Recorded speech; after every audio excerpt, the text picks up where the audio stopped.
Queridos irmãos, sejam todos bem-vindos. Mais um vídeo aqui trazendo as questões dos amigos. Questões reunidas, né, de modo múltiplo, né, questões com temas variados, nesse novo formato de vídeo que estou fazendo. Né. Solicito os amigos que estejam gostando desta série, que tenham também questões, sugestões, temas que gostariam de ver aqui desenvolvidos nesse formato, que enviem para mim essas questões. Pode ser aqui no comentário do vídeo, ou pode ser um envio para o meu e-mail, marceloalaspaiva@gmail.com, tá bom? Eu vou dar início aqui então às questões de hoje e espero que seja bastante interessante. Muito bem, o primeiro tema de hoje, primeira questão sugerida. O pensamento progressista tende para o ecologismo e para a liberação do aborto ao mesmo tempo.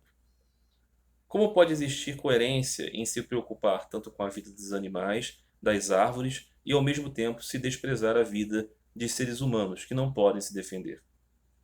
Bom, vemos aqui essa conciliação de ideias, né? Pensamento progressista tende para o ecologismo e para a defesa da liberação do aborto. Isso seria uma contradição, pois você está defendendo a vida dos animais e das árvores e está desprezando a vida humana. Bom, o primeiro ponto é que essa caracterização, né, pensamento progressista, ela é uma generalização um pouco complicada de se fazer, né? De fato, nós podemos entender que muitas pessoas observam que a deteriorização, né, da natureza no mundo, né, assim, poluição dos oceanos, contaminação dos rios, né, empobrecimento dos solos, destruição das florestas, aniquilação de espécies animais, acabam levando à depreciação da própria vida humana, né?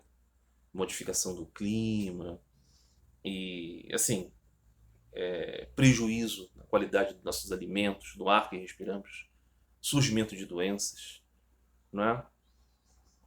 Essas coisas todas, assim, muitas pessoas podem compreender que não é uma preocupação apenas, pelo menos, com os animais e com as árvores, mas é uma preocupação com o impacto que essas depreciações da natureza ocasionam na vida das pessoas. E aí, sobretudo, nas pessoas mais pobres, mas, de modo geral, na vida de todos. Então, o primeiro ponto é esse. Não é uma preocupação com a vida dos animais apenas. É uma ideia de que a ação do homem pode prejudicar gravemente a vida do homem. O pensamento contrário a isso, de modo geral, né, o pensamento que vai contra essas ideias, tende a achar que isso é uma desvalorização da importância do homem como centro. Entende assim, Deus deu ao homem, né, a autoridade para submeter a natureza e tudo vai dar certo, porque o homem tem essa autoridade, então ele pode fazer o que quiser com a natureza, porque tudo, na verdade, isso o verdadeiro progresso é esse. E as pessoas que vão contra isso vão contra a vontade de Deus, porque são ateístas, e querem, por tabela, levar a humanidade a uma espécie de retrocesso, de primitivismo, né? Então, de certa maneira, né, esse pensamento anti-ecologista, ele tenta, né, se ver como verdadeiramente progressista. Então, a questão aqui, o primeiro ponto é esse, né? Quem são as pessoas que olham para a questão do meio ambiente com preocupação? São pessoas que pensam exatamente igual sobre tudo, sobre todas as coisas? Têm a mesma religião? Ou têm a mesma irreligião? Têm a mesma visão política? Têm a mesma visão econômica, social? Não. Estão unidos nesse lugar as pessoas que percebem que a ação do homem afeta a vida do planeta. Então, talvez não seja realmente possível para o homem explodir o planeta Terra.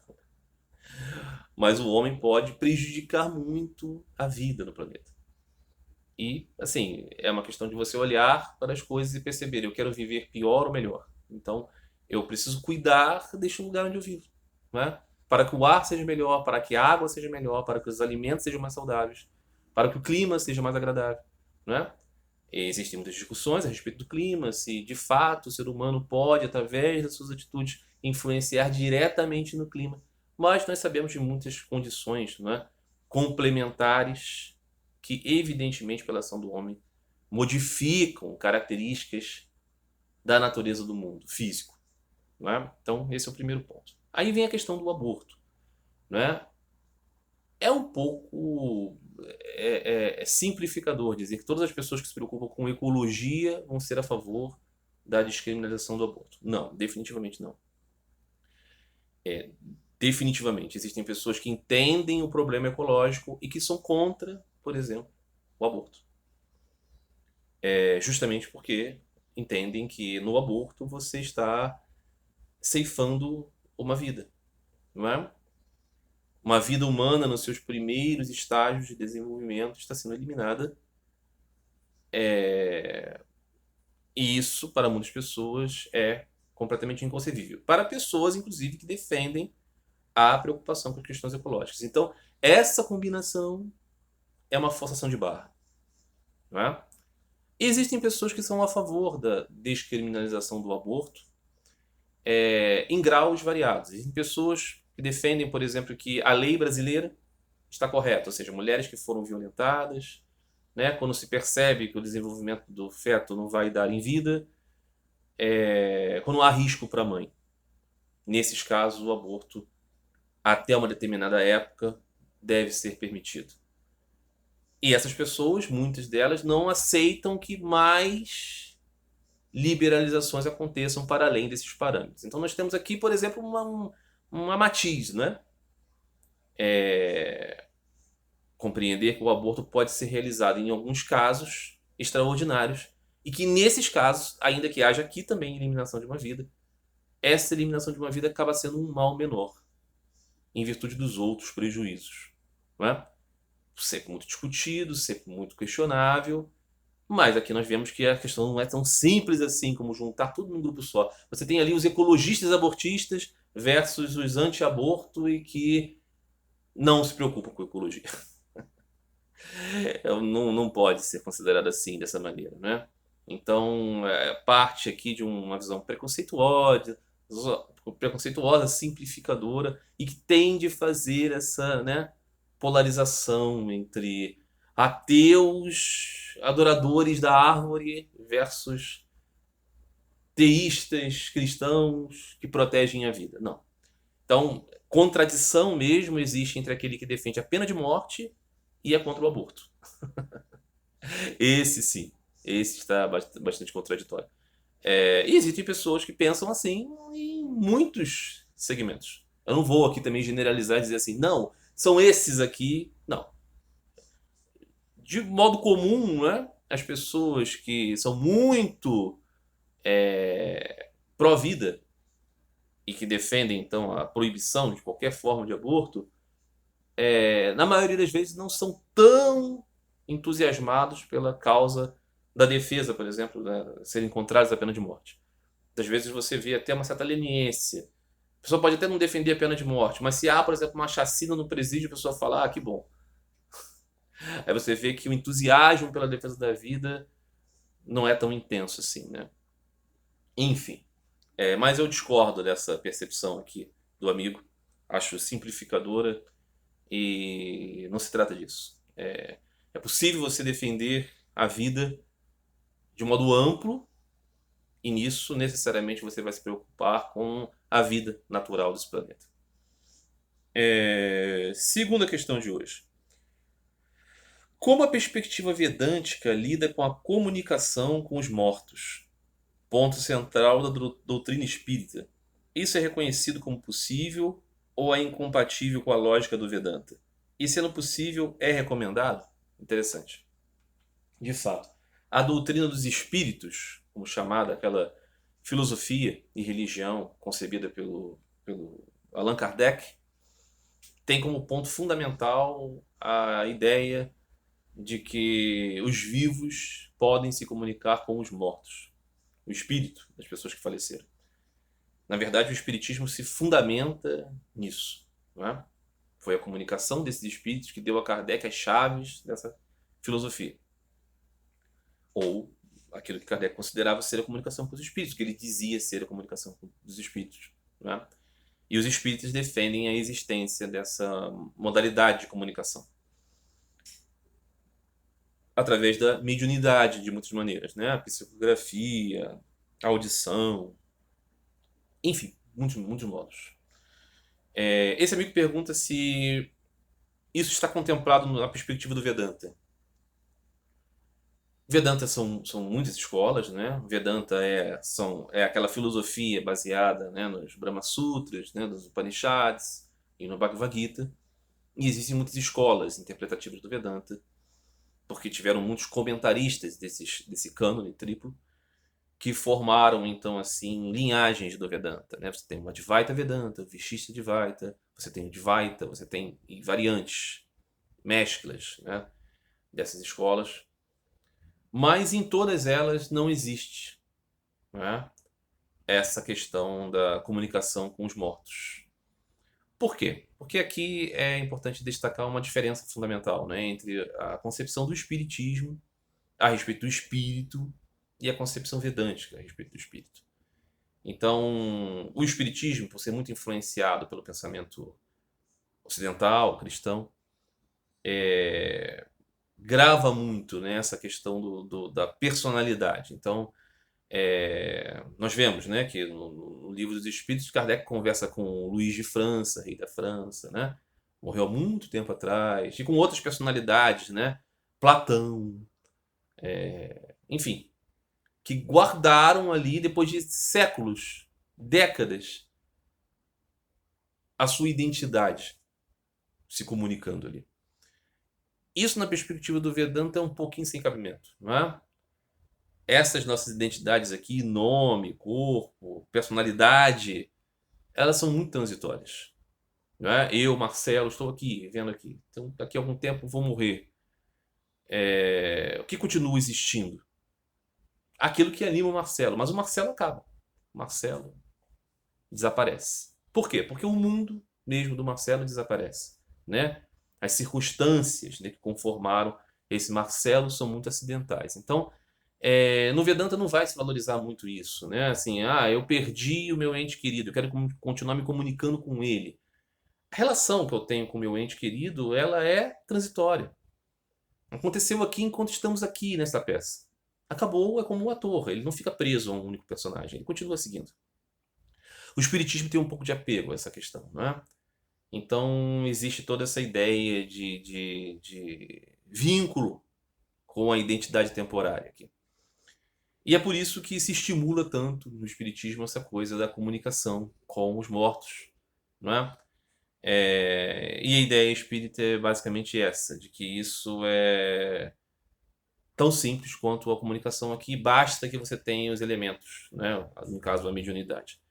O Vedanta não estimula essa percepção, primeiro porque não valoriza tanto assim a personalidade transitória, né? Entende que existe uma luz iluminando essas máscaras aqui, né? Existe um ator por detrás e então isso não vai ser enfatizado, né? E o conhecimento, né, do sentido da vida não vai ser iluminado pura e simplesmente porque você deixou esse corpo físico, não é? Não é porque eu morri, então meu espírito está agora desencarnado, que ele passou a ter iluminações a respeito do sentido da vida. Não. Ele, muito provavelmente, se está existindo, está em um outro ambiente, não é? Então, a perspectiva do Vedanta não nega a possibilidade de existir a comunicação entre um espírito de alguém que morreu e entre os vivos. Não nega essa possibilidade. Por que não? Continua existindo, né? O Vedanta tem a perspectiva de camadas, né? Então nós temos esse corpo grosseiro, esse corpo físico aqui. Nós temos um corpo energético que dá vida a esse corpo físico. E nós temos um corpo mental, que é justamente isso que diz eu, né? Esse corpo mental sobrevive sim após a morte do corpo físico. O corpo energético se dissipa, por isso o corpo morre, né? O corpo físico morre, Nós enterramos o corpo físico, nós cremamos o corpo físico, enfim, ele vai se deteriorar, ele vai se transformar em outras coisas e deixa de ter, né, existência como tal, como essa configuração. O corpo energético, que chamam de prana, né, se dissipa, volta ao todo. E esse corpo mental, essa identidade que diz eu, não diz mais Marcelo, não diz mais fulano, não diz mais ciclano. Continua dizendo eu. Só que não tem mais identificação com Marcelo, porque o personagem Marcelo já se apagou. Esse eu, então, ele não vai se relacionar com os outros constantemente como Marcelo. Ele continua se relacionando com a ideia do eu. E aí o que vai acontecer? Ele vai se identificar novamente com outro corpo, que será novamente energizado pela esse prana e vai viver uma nova experiência no universo das formas e nomes. Mas sem mais qualquer vinculação com aquele personagem passado, porque já existiram outros, infinitos personagens passados. Então, a ideia, né, desse apego, dessa vinculação das pessoas que estão, né, você vê isso, né, nos livros espíritas, né, nos romances espíritas do Chico Xavier, né, o médico André Luiz. Então o sujeito morreu e tal, e ele fica vinculado àquela persona André Luiz durante muito, muito, muito tempo, não é? Quando todas essas coisas já não fazem mais o menor sentido. Aquilo fazia sentido dentro deste universo aqui.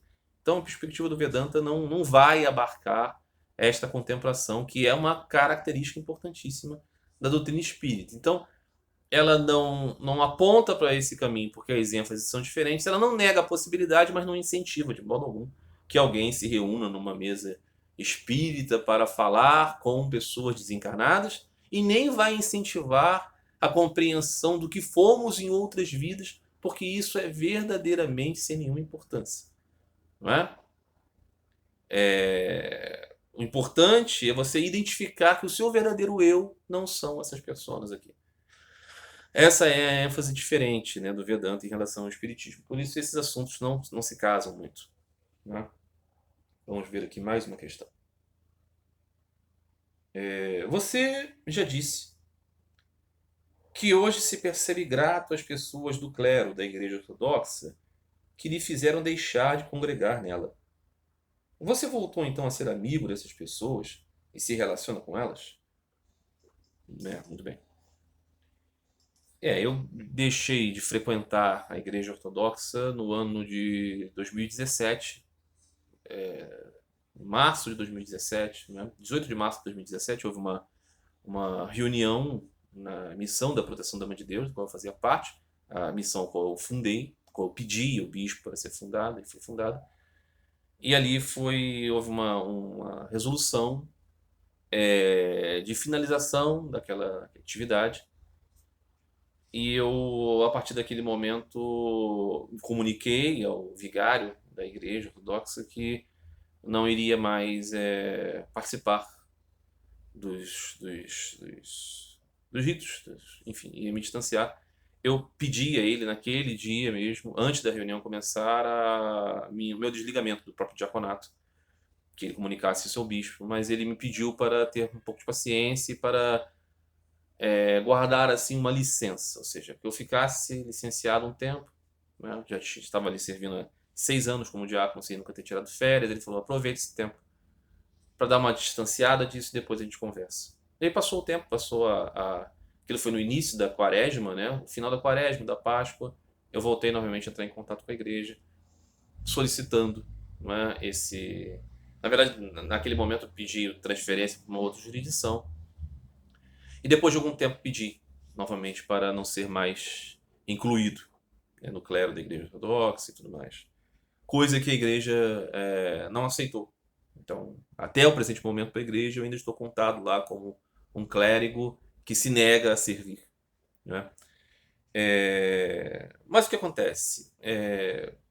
Quando definitivamente eu me desvinculei da identidade de um cristão ortodoxo,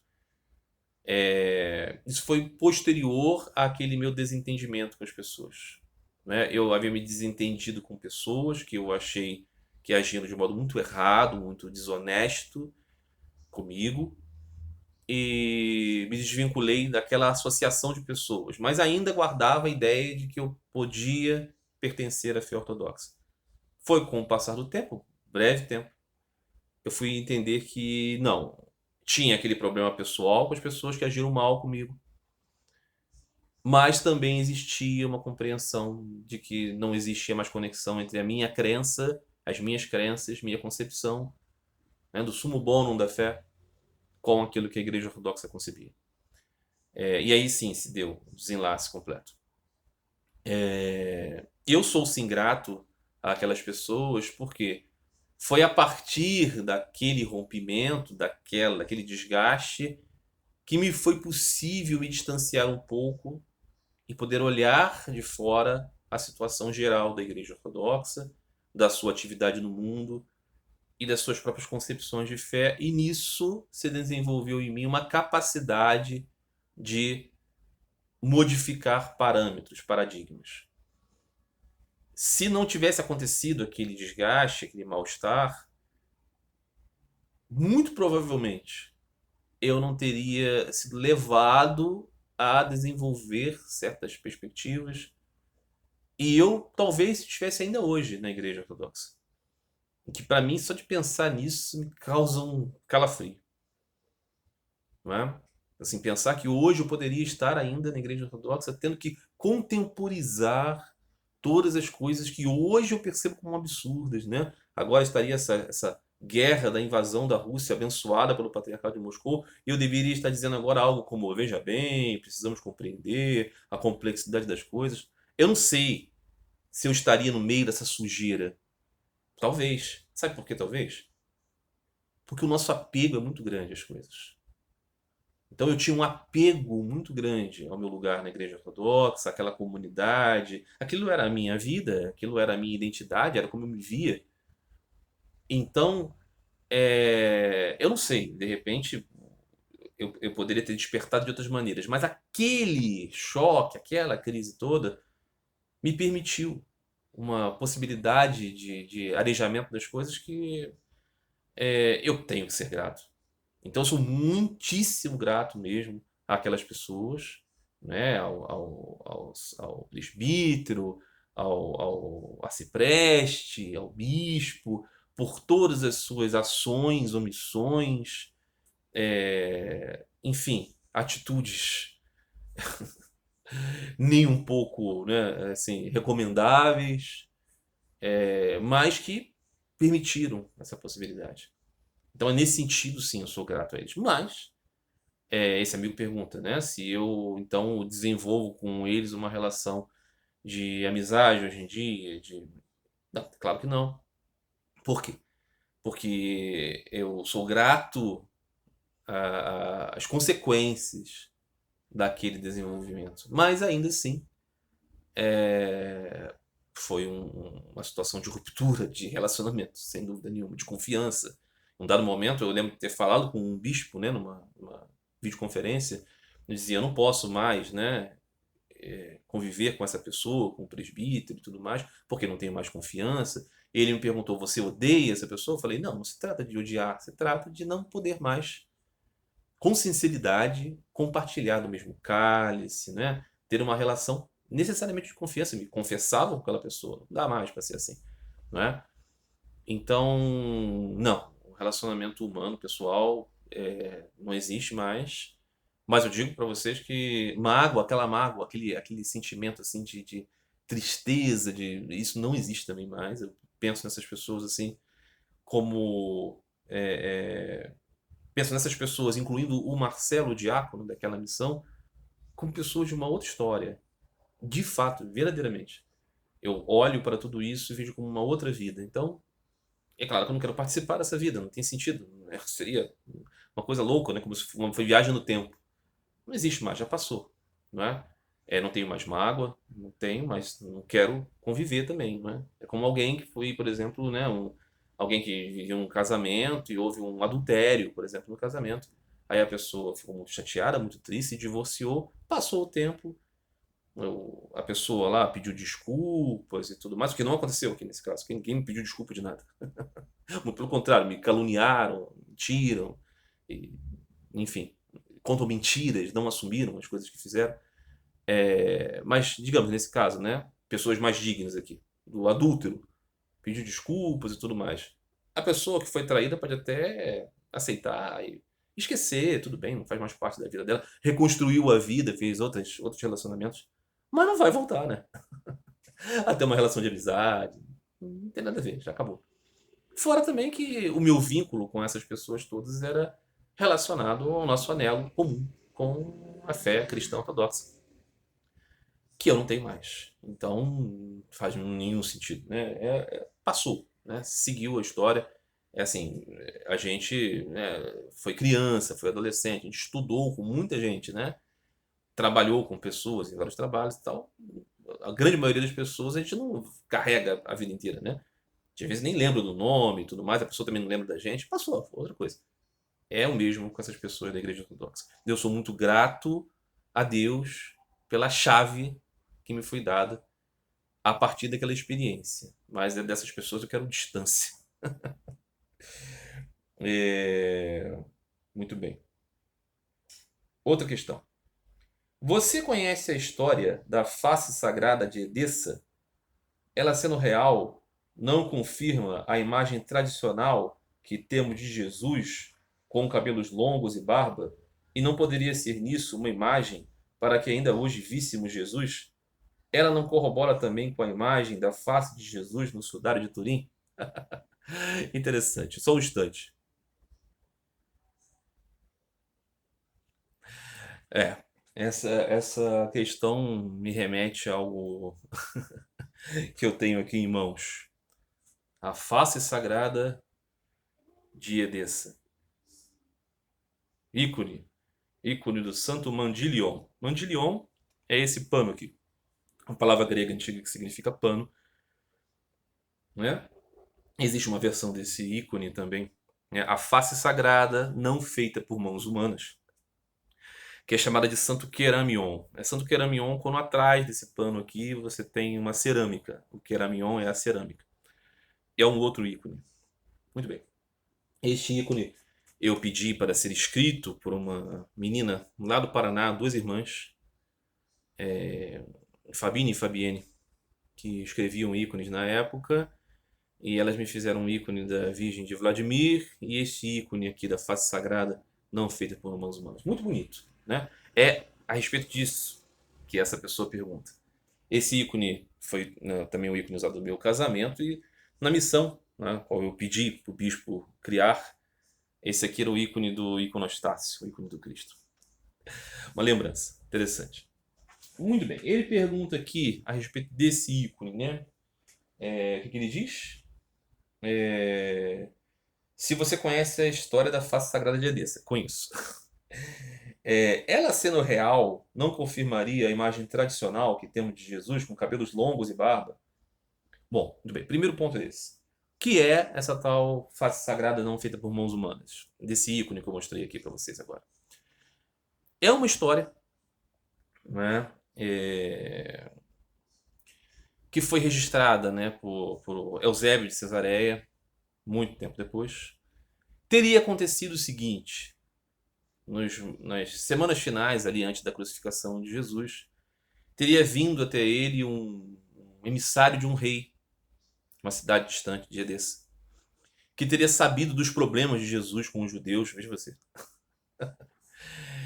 E ele não era judeu, não, ele era um gentio, e que teria então dito para Jesus que ele poderia ficar lá com ele, que ele protegeria ele, os seus discípulos, tudo mais, que ele acolheria como professor.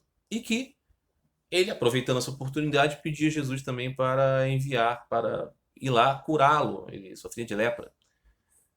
E aí Jesus teria ouvido essa mensagem do emissário e teria enviado uma carta para o emissário dizendo: olha, rei, agradeço muito aí a sua boa vontade, mas eu não posso ir agora, pois estou aqui, né, para ser crucificado. Mas depois de um tempo, um discípulo meu vai até aí.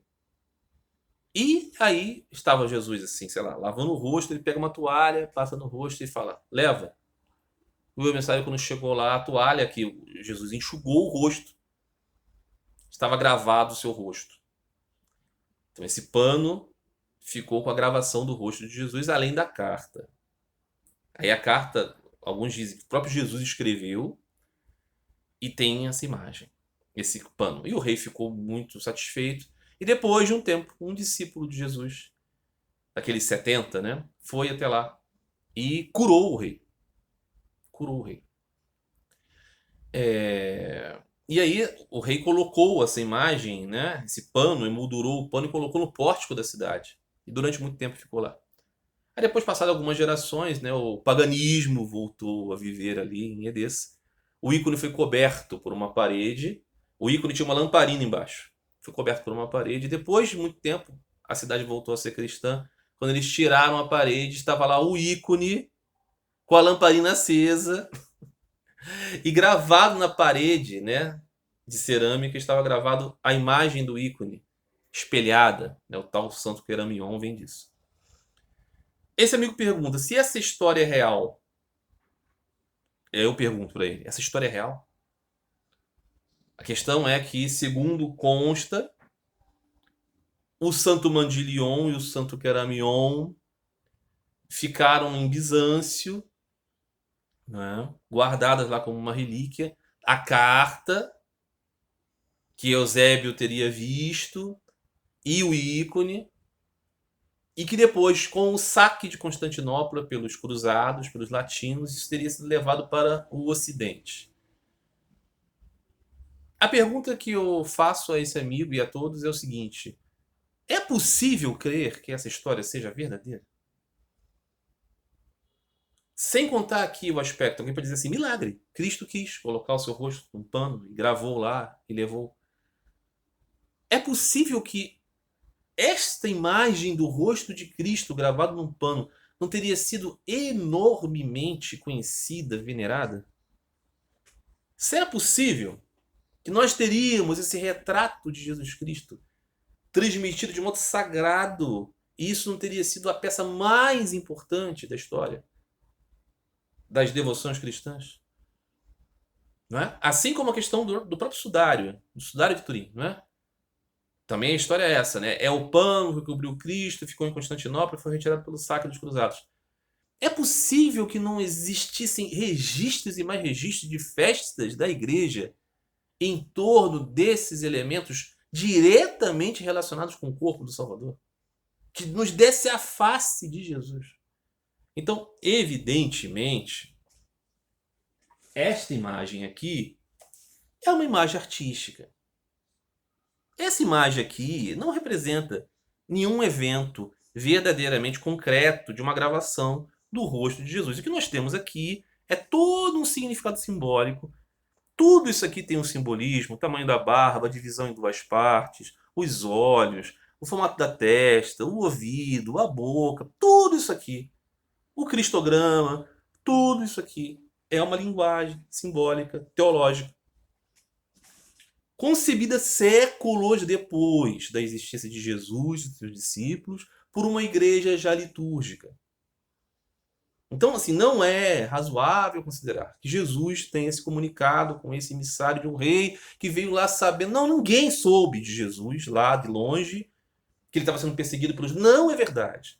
Jesus era um indivíduo ali, um pregador religioso, que tinha em torno dele alunos, discípulos, coisa que era muito comum. Você tinha vários outros personagens assim, vários grupinhos assim, um mestre e discípulos, falando sobre o sentido da fé.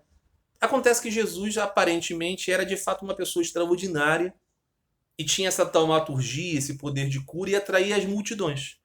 Isso era conhecido, mas isso não foi o mundo inteiro que conheceu. Não. Era ali, muito circunscrito, aquele ambiente ali palestino.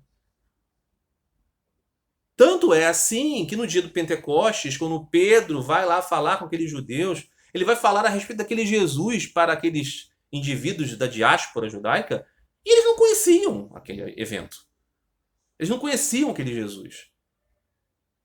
Então, assim, toda essa história é uma lenda. Ela não é verdade. Jesus não escreveu carta, não enviou carta para ninguém. Alguém pode conceber que se existisse uma carta de Jesus, fosse ditada por ele, sobretudo escrita por ele, esse documento não seria o mais importante da história da cristandade, das relíquias cristãs? Como isso teria simplesmente desaparecido, alguém teria pego. Não, isso teria sido a conquista das conquistas, inclusive. Os persas, quando tomaram Jerusalém, tomaram a verdadeira cruz e levaram com eles. E depois os cristãos recuperaram a verdadeira cruz. E isso tudo é documentado e são festas da igreja. Na cabeça de João Batista, tem festas para o achamento, para o segundo achamento, da cabeça de João Batista. Alguém imagina que se existisse um pano gravado, o rosto de Jesus, uma carta escrita por ele, isso não seria historicamente pontuado? Então essas histórias não são verdadeiras. Então o que esse rapaz diz, assim, se é verdade, se isso não fala... Não, não é verdade. Então isso é um desenho iconográfico. Não é nada mais do que isso. Então, dizer isso, explicar isso, ter que falar sobre isso, já demonstra como existe um problema intelectual profundo nas devoções cristãs e no desenvolvimento do cristianismo de modo geral, das igrejas antigas e das igrejas mais recentes, né? Então, é isso. Não há como considerar isso aqui um fato histórico e uma representação verdadeira do rosto de Jesus. Ok? É isso, meus amigos. Por hoje é só. Espero que tenha sido bom. Continuaremos numa próxima oportunidade com mais questões. Um grande abraço a todos no amor de Cristo.